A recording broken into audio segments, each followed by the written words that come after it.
অনেক জায়গাতেই আছে, দেখেন জনগণ হয়তো কর দিচ্ছে কিন্তু সরকারের কাছে এটা পৌঁছায় না। হ্যাঁ, আমরা অনেক সময় অনেক এটা আমরা জানি যে আমরা পরোক্ষভাবে কর দিই, ওটা সরাসরি সরকারের কাছে যায় না, ওটা বিক্রেতার মাধ্যমে যায়। সেই জায়গায় অনেক কর ফাঁকির বিষয় আসে। একটু আমি যদি সাপ্লিমেন্ট করতে চাই যে সরকার এবার নতুন একটি পদক্ষেপ নিয়েছেন, যারা ক্ষুদ্র এবং মাঝারি উদ্যোক্তা তাদের থেকে কিন্তু এবার কর নেওয়া শুরু করার একটি পদক্ষেপ নেওয়া হয়েছে, যে কম 50 লাখ টাকা পর্যন্ত যাদের টার্নওভার তাদের থেকে কিন্তু 1000 টাকা করে বাৎসরিক নেওয়ার একটা পরিকল্পনা কিন্তু করছে। এটাও তো আমাদের রাজস্ব বাড়াবে বলে না, সেটাই আমি বলছি যে এই যে ধরেন আমি ওটাই আসি একটু পরে, মানে আপনার এই যে পদক্ষেপটা নেওয়া হলো, এটা হলো আরবিট্রারি পদক্ষেপ। এটা হলো যে আপনার যেহেতু টাকা পয়সা নাই, আপনি এই ধরনের পদক্ষেপ নেন। আমি আপনাকে একটা সহজ হিসাবে বলি যে আপনি যদি ভ্যাট ব্যবস্থার ভিতরে থাকেন, তাহলে যেটার ভ্যাট আপনার চলে গেছে, অলরেডি দেওয়া হয়েছে, মানে আমি যেই প্রোডাক্টটার ভ্যাট আমি একেবারে মানে রিটেল প্রাইসে নিয়ে নিচ্ছি আমি কোম্পানি গেটে, ওইটা আমি পরবর্তীতে গিয়ে আমার কিন্তু ভ্যাট নেওয়ার সংগ্রহের কোনো কারণ নাই। আপনি যখনই টার্নওভার ট্যাক্স দিবেন তখন এটা অতিরিক্ত কর হিসেবে এটা আসবে। Optical brighter photo catalyst active granule সমৃদ্ধ বসুন্ধরা পাওয়ার ওয়াশ, ঝলমলে কাপড়ে ফুরফুরে মন। সুতরাং আমাদের মূল সমস্যাটা হলো প্রক্রিয়াগত, যেই ভ্যাট আদায়ের ক্ষেত্রে বা কর আদায়ের ক্ষেত্রে যে প্রক্রিয়াগত সমস্যা।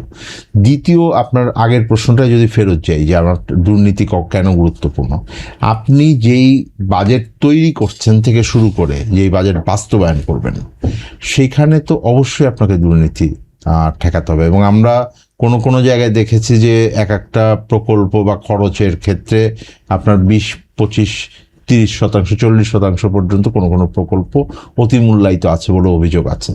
আবার কোনো জায়গায় আপনি যদি দেখেন যে এমন ধরনের ব্যয় যেটার জন্য বরাদ্দ দেওয়া হয়েছে, যে ব্যয়টা হয়তো জরুরি না, ওইটাও এক ধরনের দুর্নীতি।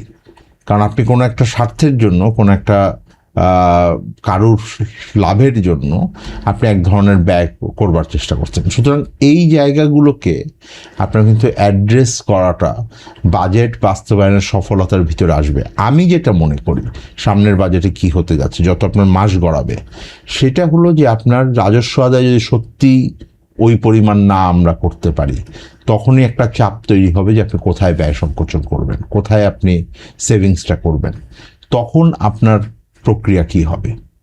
আমি মনে করি যে এই প্রক্রিয়াটা সরাসরি প্ল্যান বি হিসেবে অর্থমন্ত্রীর থাকা উচিত। স্বচ্ছতা জবাবদিহিতার জন্য আমি যেটা চাইবো তার কাছ থেকে, যিনি বলবেন যে যদি বাজেট আদায় না হয়, মানে রাজস্ব আদায় না হয়, তাহলে কোন জায়গাটায় আসলে উনি ব্যয়টা কমাবেন। এবং এইটার ধারাবাহিক একটা প্রক্রিয়া কিন্তু বাজেটের পর্যবেক্ষণের ভিতরে থাকবে। উনি প্রতি 3 মাসে ওনার একটা স্টেটমেন্ট দেওয়ার কথা সংসদে।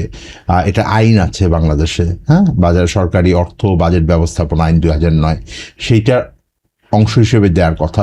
এবং ওখানে বলা আছে যে মার্চ মাসের ভিতরেই আপনার সংশোধিত বাজেট দিতে হবে। কোনো অর্থমন্ত্রী ওই আইন হওয়ার পরে আজ পর্যন্ত সংশোধিত বাজেটের মানে যথাযথবার বলছে যে যতটা সম্ভব মার্চ মাসের ভিতরে দেওয়া, আজ পর্যন্ত কখনো দেন নাই সংশোধিত বাজেট।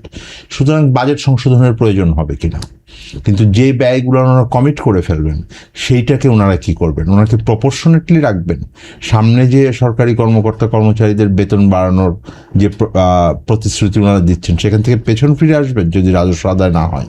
সুতরাং সেই জায়গাটা খুবই গুরুত্বপূর্ণ। আর রাজস্ব আদায় বাড়ানোর জন্য আপনি বিভিন্নভাবে যদি অতিরিক্ত কর আরোপ করেন, তখন ওনার যে ফিলোসফিটা আছে, যেইটা উনি ম্যানিফেস্টোতে বলছেন, যেইটাকে উনি বারবার বলছেন যে আমি একটা ওয়েলফেয়ার ভিত্তিক একটা অর্থনীতি করব, আমি একটা গণতান্ত্রিক অর্থনীতি করব এবং একটা ডিরেগুলেটেড অর্থনীতি করব।